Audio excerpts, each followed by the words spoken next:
ఈ ఆంధ్రాలో enforcement directorate అంటే తెలుసు కదా మనకి. ఆ ఎన్ఫోర్స్మెంట్ డైరెక్టరేట్ ఆంధ్రాకు వచ్చి నంద్యాల దగ్గర చెక్ చేయడానికి వచ్చింది. దేన్ని? ఎస్డిపిఐ ఏదైతే ఉగ్రవాద సంస్థ ఉందో దాన్ని చెక్ చేయడానికి వచ్చింది. ఎందుకు? దాని మీద బ్యాను, అట్లాగే వాళ్ళకి సంబంధించినటువంటి యాక్టివిటీకి జరిగినటువంటి వ్యవహారం.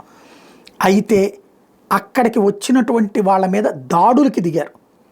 ఇది కీలకమైనటువంటి వ్యవహారం. తాజాగా జరిగినటువంటి పరిణామాలు వాళ్ళ మీద దాడులకు దిగినటువంటి ఉదంతం చోటు చేసుకుంది. ఏదైతే అంటే దాడులు అంటే కొట్టలేదు తిట్టలేదు, కానీ అక్కడికి వచ్చి ఆందోళనకు దిగారు. ఎస్డిపిఐ వాళ్ళని యాజిటేట్ చేయనీయకుండా ఈ ఫోటోలు చూస్తే అర్థమవుతుంది. చివరికి ప్రత్యేక బలగాలతో అక్కడ సోదాలు చేస్తున్నారు. వీళ్ళే పిఎఫ్ఐ అనేటటువంటి ఉగ్రవాద సంస్థ ఉంది కదా, ఇదిగో ఇది ఎస్డిపిఐ అనేటువంటి సంస్థ పిఎఫ్ఐ అనే ఉగ్రవాద సంస్థ నడుపుతుంది.